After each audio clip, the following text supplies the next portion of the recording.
Welcome back to the Spoonie and Caregiver Live podcast with me, your host, Jordan Banderas. And before we get started, don't forget to subscribe so you don't miss any episodes of the podcast. And let's go ahead and get into today's episode, shall we? As a Spoonie, I know what it feels like when you think you're not enough to either have what you want or do what you want. Such as, I'm not good enough to have the house that I want, the relationship I want, the good health I need, or the money I want to have. I know what it feels like because I've been there. I have been trapped in the negativity of depression, which is something I wouldn't wish on my worst enemy because it's pure despair. I have talked in previous episodes about how my own family, not knowing it, made me feel like I was never enough to do or have the things I wanted. Because of this, I have never really tried to get to the finish line to achieve things I have enjoyed in life, including my health. I have never felt like I was enough to have good health. I used to think like this because I thought it was my fault. I suffer from low self-esteem and never really understood why I felt like that until recently. A few weeks ago, I spoke with my wife about how far she had come from when she first got sick. She mentioned that she used to feel that she wasn't enough to be healthy, just like me. So we talked about it. She said she had the same feeling that I described, but hers were based on her own experiences. Because I realized that my wife pretty much felt the same way as me, I knew I had to do something.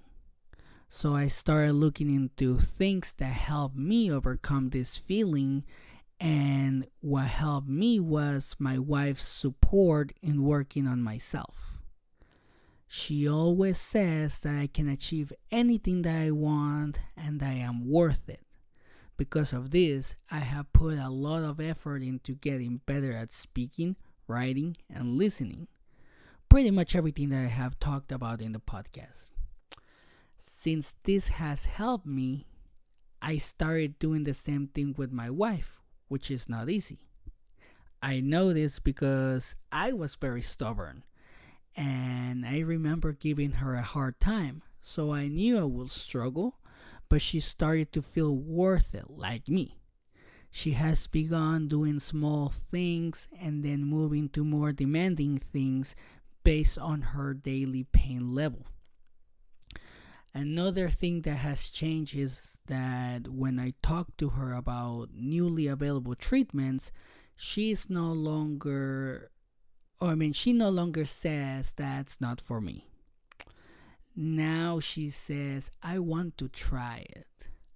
She told me the other day she deserves the best care, and I agree with her.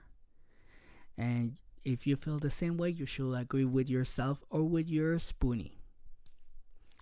You see, sometimes you may feel like you are not worthy of anything, including good health. If this is how you feel, you have to do things that bring you joy and happiness and try to do them every day, but you have to start small and then move up. Another crucial thing is to have people around you that cheer you up and empower you. This can be your partner, spouse, children, family, friends, or a support group online. These things have helped my wife and me, and I hope you try something to help you overcome this feeling if you ever feel like you are not enough.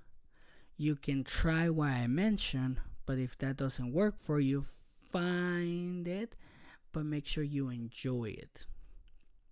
So pretty much you just need to find what you like, what you enjoy, and keep doing it every day, because once you start doing it, you're going to feel good about it. And then you're going to see that you are worth of doing things and having things.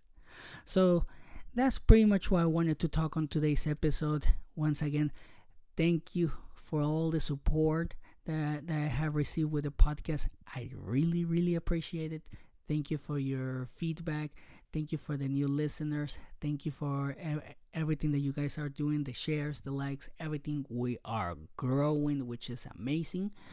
And don't forget to follow us on TikTok, Instagram, Facebook, and YouTube. Also, don't forget to share, like, and subscribe so we can grow even more and reach more people that have the same issue as us, that are spoonies or caregivers. And I'll leave you like always. Always. Oh, and before I forget, if you want to share your story, you can actually share it on our Facebook community, the Spoonie and Caregiver Life community, or you can send it to me anonymously at the Spoonie and Caregiver Life at gmail.com. And now, I'll leave you like always. Always take care of yourself and have a great day.